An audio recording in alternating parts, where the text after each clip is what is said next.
Hanumanasana, la posture du singe. Ici, classiquement, à partir du debout.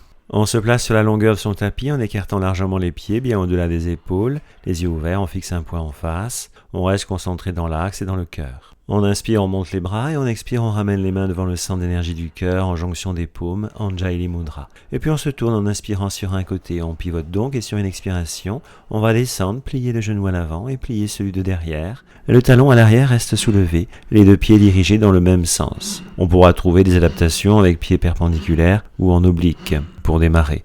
Sur une inspiration, on porte les mains, les bras au-dessus de la tête, les mains restent jointes. On bouche les oreilles avec les bras et on garde le dos et la tête bien droits. Le regard sur un point devant soi. On descend le plus bas possible. Le genou arrière est plié. Là, on va effectuer les respirations, les rétentions, par exemple le Bhastrika, comme on l'a vu. Pour le retour, mains et bras redescendent sur l'expiration vers le cœur. L'inspiration, on se redresse dans son axe, jambes tendues. Avec l'expiration, on repivote de nouveau d'où l'on est parti sur le côté. On savoure avant de faire l'autre versant. Pour l'autre côté, il y aura donc une variation. On va révulser la tête, qui sera toujours entre les bras, toujours bien collée aux oreilles, et le regard est en haut, Shambhavi Mudra, où les yeux restent ouverts sur un point au plafond ou sur les index. Le Bhastrika évidemment, qui est tout indiqué, cependant que l'on peut utiliser puissamment le 1-4-2 sur quelques respirations ou bien juste le souffle égalisé. Les rétentions à plein ici sont conseillées et éveillent l'énergie et la force de vie. Le retour, comme déjà précédemment décrit, on savoure. Cette posture qui stimule tout le système immunitaire, qui dynamise, qui donne de l'entrain au quotidien. Elle est très tonique pour le corps, elle donne de la vitalité et beaucoup d'énergie de manière assez rapide. Elle libère le cœur.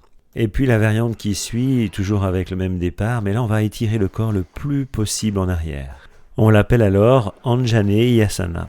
Anjaneya est la matrone pour Hanuman dont le nom de la mère est Anjani. Elle est extrêmement puissante, tout l'axe est engagé et étiré vers l'arrière. On l'a fait avec un puissant Bhastrika, le corps bien étiré en arrière le plus possible, la tête révulsée et le dos courbé aussi vers l'arrière de soi. Si ça tient, Shambhavi Mudra, sinon la fixation du point sur les index ou sur un point au plafond, la Kechari Mudra ou Jiva Bandha. Bien sûr, on resserre bien le Mula Bandha. Le retour classique, on prend le temps ou pas d'ailleurs de savourer avant d'enchaîner l'autre côté. Ça peut être puissant d'enchaîner. Car Hanumanasana développe le dévouement pour une cause, les qualités de l'humilité, du courage et de toutes les bontés du cœur. C'est le service par excellence. Le roi du singe, en la posture de Anjaneyasana, incarne des vertus d'honneur et de fidélité. Cette posture libère les peurs du cœur et donne les qualités aussi de l'héroïsme. On le comprend et on le ressent mieux quand on effectue cette posture bien étirée vers l'arrière avec les bras qui essayent vraiment d'aller vers l'arrière, la tête entre les bras. Et puis là, la rétention, poumon plein. Et le retour, classiquement, on viendra savourer. Avant de faire les deux dernières pratiques de Hanumanasana debout.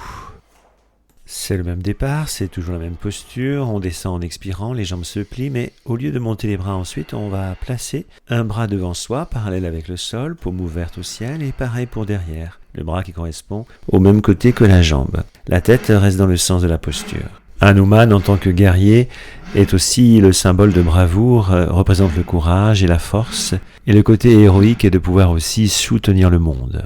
L'inspiration, la rétention poumon plein, on ramène les deux mains devant le cœur, Anahata Chakra. L'inspiration, on tend les deux jambes, l'expiration, on revient.